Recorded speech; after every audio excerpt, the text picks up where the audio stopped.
So when did having fun at work disappear? So I was catching up with a friend who was also a former colleague, and she was telling me about her daughter's first foray into the workforce and the challenges she's facing with a toxic colleague. So the conversation led us to somewhere quite unexpected because I've been reflecting about that, for a few years now. I remember when work was fun, and maybe I'm dating myself here.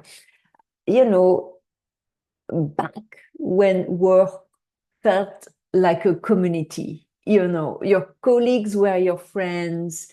You went on vacation together, you celebrated birthdays, births, weddings, you went out together.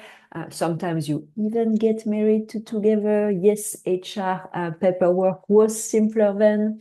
And of course, there were always, young ones, the ambitious brown nosers, the professional shit stirrers, and everyone in between. But, somehow we still made it work. And I can honestly say that in most of my early career roles, I had a great time.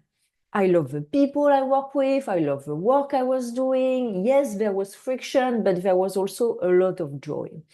And so when my friend and I were kind of dissecting, that vibe shift, one culprit really loomed large. And we thought, and that's something I thought about for a long time, that this aggressive and repetitive expense cuts that began like, I don't know, 15, 20 years ago, depending on your industry, were really, really the cause of a big part of the fun disappearing because gone were the Christmas parties, the celebrations again for births, promotions, weddings, the casual drinks after work, the small soft perks from a boss who say dinners on me, bring your spouse. And with that, like something much bigger that a budget line disappeared. Community, belonging, solidarity, but also informal support networks. Management really removed one of the most powerful levers without really fully appreciating what it was lubricating, and it was trust and collaboration. And it turns out that cutting out the cost was also cutting out the fun, and the fun is the glue. And so that I think was really the biggest trigger for removing a lot of fun and conviviality at work. The second thing, the second incision in workplace joy, I would call it the hypersensitivity industrial complex. Now, to be clear, I am perfectly happy to be spared the sex jokes and Neanderthal behavior. Like progress is good. That's not what I'm referring to.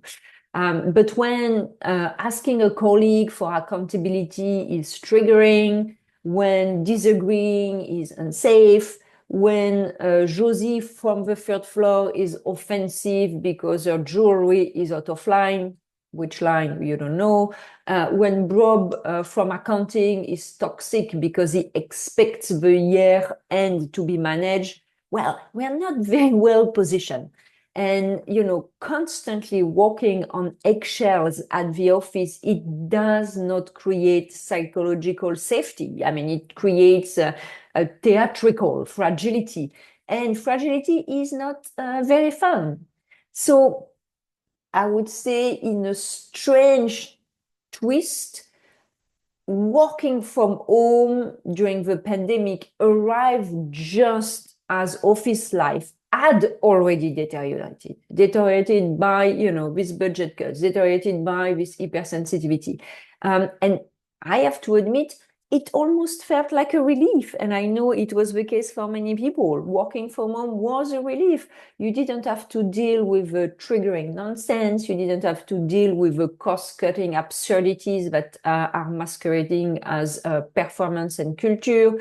You had less performative, buzziness rituals. So in that context, it becomes difficult to complain about employee disengagement and lack of loyalty, like you can't remove joy, belongings, perks, spontaneity, and then act shocked when people emotionally divest.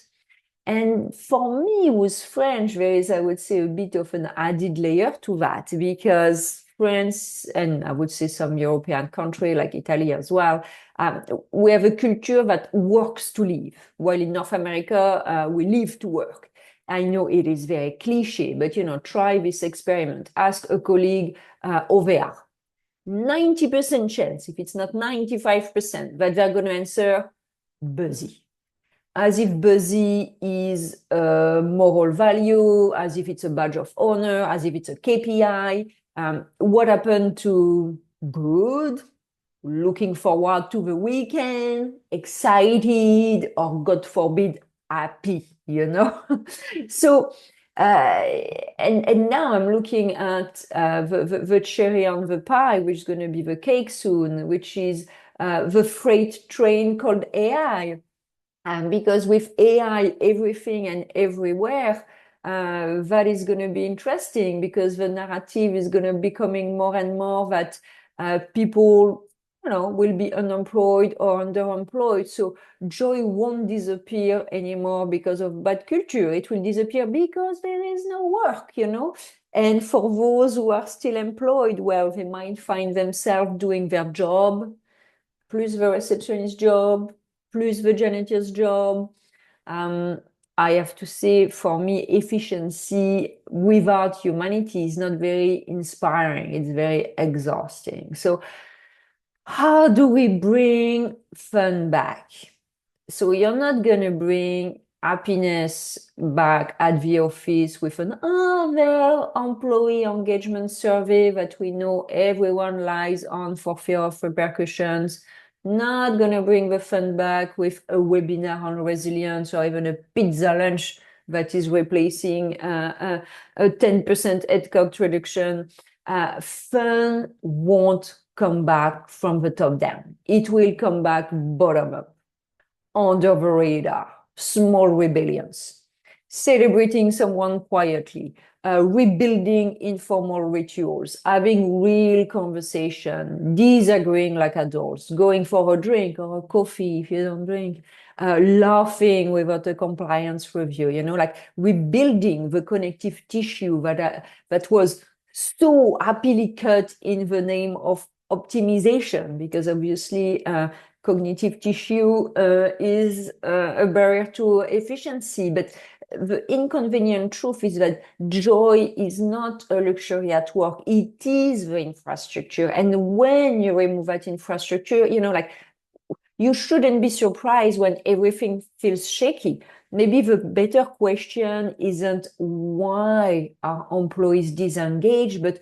when did we decide that work shouldn't be enjoyable? So love to hear your thoughts. Thank you so much for being here. If you like it, please like it. And if you want to have more videos like that, please subscribe and talk to you next week. Bye-bye.